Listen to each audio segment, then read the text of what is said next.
Hello everyone who's just wanted to watch the world burn, even if just a little bit. I am BorderWise, and welcome to the Alpha Flamer Update 4.0.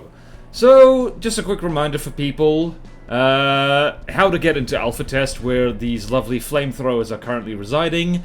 You go to From the Depths, in your library list of games, go to Properties, and go to the betas, and then look at the beta's participation menu and select Alpha Test. So, this update brings fires and incendiary weapons to From the Depths. So please enjoy this marauder getting cooked by a flame-throwing little gyrocopter, well, medium-sized gyrocopter, I guess, that I cooked up, cooked, in a little while. So, might have to spawn in a new marauder. This one isn't lasting very long. So, fires. Fires do damage over time, and generally have more raw damage than high explosive. They are very strong against high-speed vehicles outside water. Can still work, but are less efficient against strong materials and underwater. Beyond doing damage, fires also soften enemies up for other weapons. They reduce the armor of the blocks they damage. Two small but important balance changes worth noting. To compensate for being very flammable, wood has gotten a small health boost. And incendiary weapons are relatively weak against subs, so the underwater HE damage boost now also applies to all thump damage, which means more options for submarine hunting. So basically the Megalodon is now really scary against submarines, because I guess if you punch a submarine in the face really hard, decompression will do a lot of the dirty work. I just love watching this flamethrower do things. Alright, so stuff added. Fires. A fire is a group of cells that take damage over time. Cells below the waterline are extinguished. Fire damage taken reduces the armor value of blocks to a minimum of 1. X% total health taken as fire damage equals 1 minus X% armor left. That is math, and I do not understand it fully. Fires spread when they destroy blocks or when they have lots of fuel relative to their size. Fires have 3 properties: fuel, intensity, and oxidizer. Whoops, we've run out of marauders. Here, I actually want to see this thing light up a... what's it called again? A Panjarnum? This thing. Let's just hop over there, lock onto the underside of it, where the fire is least likely to go, and watch it go to town! Whee! My Gyropter likes to sit very low, so this is going to be fun to watch. And it is going a little bit cuckoo crazy, but don't even worry about it. Please, more fire. Yay! Fire! Okay, what am I talking about? Alright, 3 properties: fuel, intensity, and oxidizer. Fuel determines how much total damage a fire can do. The baseline is 1 fuel equals 1 damage. Intensity determines how much fuel per second a fire uses for every burning cell, and reduces the damage reduction of fire-resistant materials. Oxidizer doubles the armor reduction effect of fires. 50% fire damage taken reduces every block to 1 armor, and makes it possible for them to burn underwater. So oxidizer is what you use against if you really want to soften up like a heavy armor brick, for instance. At 20 intensity, 1 oxidizer is used for every 4 fuel over water, 1 oxidizer for every 2 fuel below water. Every 10 intensity increase also increases oxidizer use by 1/3 of the base. Blocks have 2 new properties: fire resistance and flammability, and this is something I can demonstrate while hanging out on me helicopter over here. So, if we go here, the biggest change is wood. You'll notice that wood has a flammability of 80%, fire resistance of 10, but then you contrast that with stone, which has 0 flammability, 50 fire resistance of 50, a lightweight alloy block has flammability of 25%, metal is 0%, and heavy armor is 25%, so heavy armor actually burns, as opposed to metal and stone, which is very interesting. So, let's not hang out on you too much, because we're gonna be sick if we do that. We're going to get so ill. I'm not seeing many fires get started here.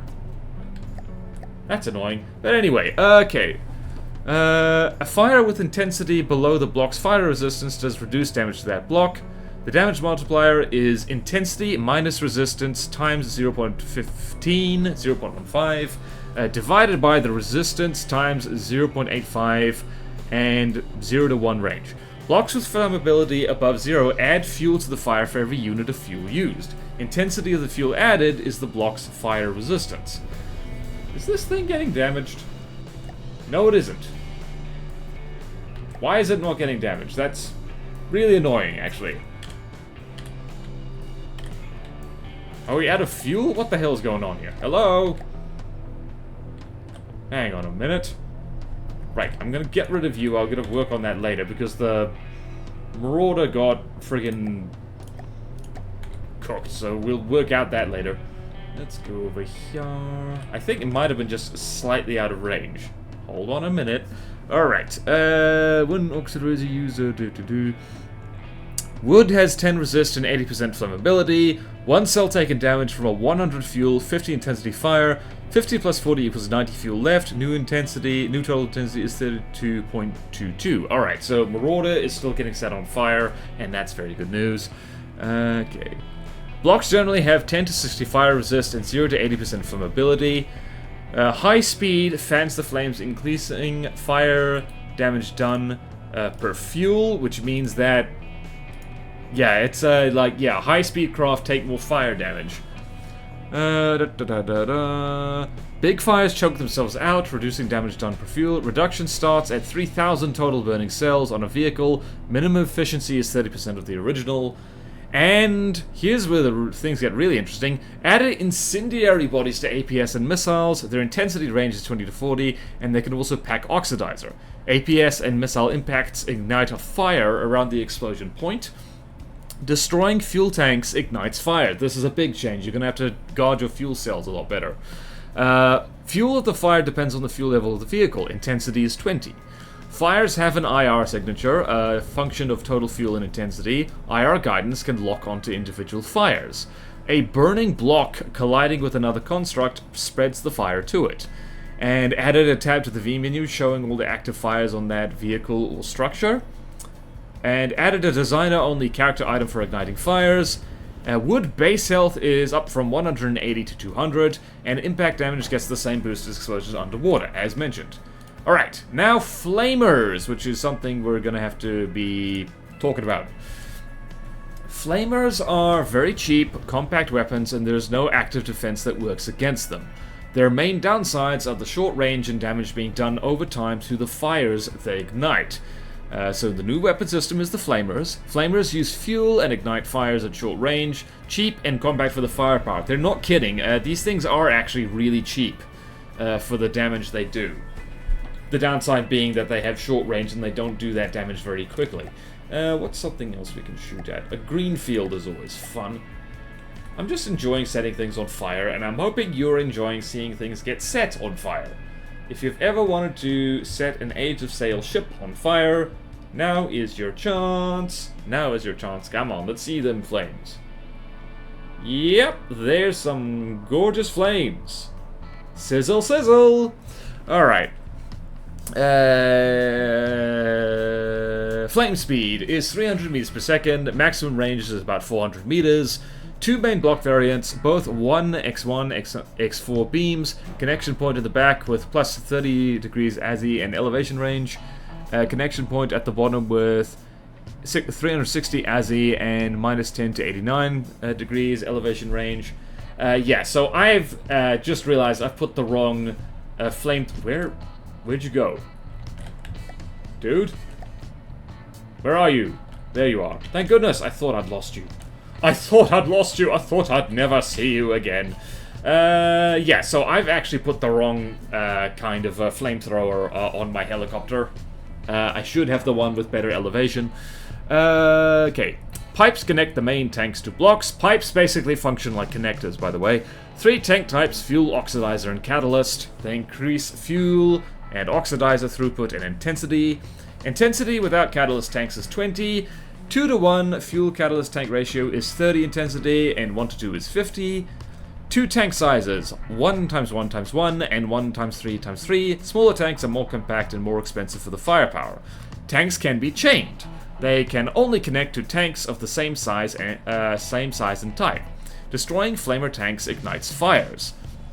Tank lines can be pressurized by adding compressors or steam pipe connectors to their ends. So that's important. If you've got a big line of tanks, you can use a steam engine to up their pressure, and that gives you more pressure than you would otherwise by just using a compressor. Compressors use power and have a fixed throughput. Compressors can maintain lower pressure in long tank lines. Flamer pressure is the weighted average of the pressure of individual tank lines. Lower pressure means slightly lower range. So if you want that max range of about 400, you need to basically put compressors on every tank, or have a very long line of tanks but with steam engines on one end of them. So that is the, I guess, the build style for this. Alright, so let's just hop over here and we can discuss the flamer that's in here. It's a very basic one. It's just, it's got a compressor and 1, 2, 3, 4, 5 large fuel tanks. And it's only got a pressure of 4, so the range is not great. It's only about 300 range. It does do a fair amount of damage, and like I said before, this is actually the wrong flamethrower. As of time of recording, this is a little bit buggy. You can't actually delete a flamethrower once you've placed it, which is a little bit awkward. And yeah, so that is a problem. We should probably talk about lasers, and this is a great time to talk about it since the green field has been cooked. So I'm going to spawn in at around 1,000 meters. Oh, I don't know, let's spawn in a green field again because that's so much fun to set on fire, and I'm going to spawn in just a little laser hydrofoil craft I made the other day, and by the other day I mean ages ago. It's just called the Laser Stone. And it's got a big laser on it, and that's fine. So bear in mind that lasers are different now, very much so. So, oh dear. Oh dear. Oh dear. Oh dear. Zap, zap, zap. Hang on, let's try that again, because I actually do want to spawn something in on my team so I can track it. So yeah, let's go here. Not sure why it was set to Steel Striders. Actually, I do know. It's because of reasons. So now we're here. Go for it. And you can see there we're doing fire damage because that laser is actually setting things on fire. Actually, quite a lot, actually. That laser has penetration power. So yeah. Sizzle, sizzle. Let's go here. Sizzle, sizzle, sizzle, sizzle. Alright, lasers. Fires were a good opportunity to spice lasers up. They now ignite fires on destroying flammable blocks. They also reduce armor on doing damage, and instead of armor, the fire resistance stats protect against them. Raw laser damage was cut in half to compensate, and smoke reduction is much weaker now. Overall, lasers are weaker against most unprotected targets and do better against smoke. Lamb's damage output is unaffected. Damage against projectiles is the same as in older versions. Lasers have intensity now instead of AP, and are mitigated by fire resistance instead of armor. Damage multiplier is resist divided by intensity, capped at 1. Lasers ignite fires when they destroy blocks. Fuel of the fire is determined by flammability of the blocks destroyed. Intensity by fire resistance.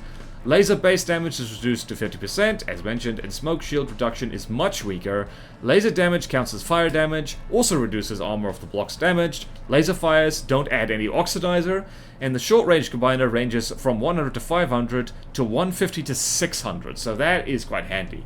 And other changes, local weapon controllers now have an alternate mode. They can control weapons up to 4 cells away in 2 directions. Oh, that's interesting. That's just a little subtle change that they snuck in.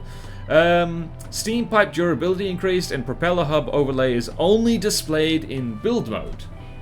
How are we doing for damage here? So that's actually, whoa, actually most of that damage is fire damage. So yeah, lasers very much about setting things on fire now. How about that? My goodness. Anyway, so that's basically it for this. These are big changes, by the way. They're huge changes, really. What's something I just wanted to show off quickly? there was something. So let's go hop over here, and I'm just gonna plonk an energy shield down to look at its stats. So, alright, here we have the flamethrowers, and so we have the bottom connection here, we have the back connection there, they look very similar, identical. And we've got the pipes, which are, these are connectors. They're just connectors, right? So if you know how CRAM connectors or APS connectors work, that's how these things work. They're pretty straightforward. And we got a hull pipe over there. That's for now looks exactly the same as the exhaust one. And then we have fuel tanks, catalyst tanks, oxidizer tanks, which are just different in color really, and the compressor. And we have the large fuel tank, large catalyst tank, large oxidizer tank, and the large compressor, like so. So it's actually pretty straightforward, the flamers. They're not immensely complicated to build. And let's just hop over to the defense and see how much engine power we're using. Probably a lot. So let's go here, and let's just go effect strength. And width, 2, 2, 3, 3. Alright, so laser intensity reduced to, let's see here. Charging, effective drive is, what? Okay, so this is gonna take a while to charge. We've gotta wait for the max chance to go like, does that charge faster? Yes, it does. Okay, good. Yeah, laser intensity reduced to, what was it? Alright, so it's reduced to about 73.2% for a max strength shield. So, yeah, lasers are, yeah. Just wanted to check those numbers. And probably should check the smoke as well. Where's the smoke at? Here it is. So here, laser intensity to about 80%. So material use per second. Right, that's still, okay, smoke, when it uses a lot of material, still really reduces laser damage by a lot. So that's good to know. Lasers are not OP now, thankfully. And yeah, that about does it for this very, very hot uptake. Wait, no, let's look at the alternate mode of the local weapon controllers, because I think that's important. So let's go up here, turn the UI back on, and let's see here, 2 cells in each direction, 4 cells left and right. This is very handy. Alright. This is very handy indeed. It means that you can do, I don't know, you could do stuff. I can't think of examples right now, but it means you can just hide things hither and thither. And lastly, let us go to here and debug fire. What's something I never use? I never really. Let's put there, and let's go 9, and let's see, fuel intensity. What happens if we set our friend here on fire?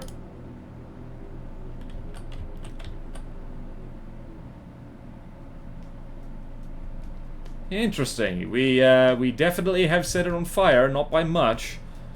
What about if we really up the fuel and intensity to 20, set it on fire over there. What is this? This is wood, so that should do the trick. And just looking there, yep, you can kind of see the AC is dropping. Basically dropping it down to 1. And yet it's burning. And while we're watching our hydrofoil just burn away, that'll do it for this video. This is very interesting. Should make Flamer tutorial at some point once I and other people have figured out like the best, better way to build them. Let's turn that off. Okay. That'll freaking do. I'm just getting distracted by the pretty flames now. So, thank you all so much for watching. Please like, comment, and subscribe if you want to see more videos like this. Support me on Patreon. And YouTube membership if you like. It really helps, and there's fun perks in it for you. Thank you to all my current supporters. Please check out my second channel, BorderRRR, for non-from-the-depth stuff. And thank you to the devs for continuing to update this game. We all appreciate it. Thank you all so much, and farewell!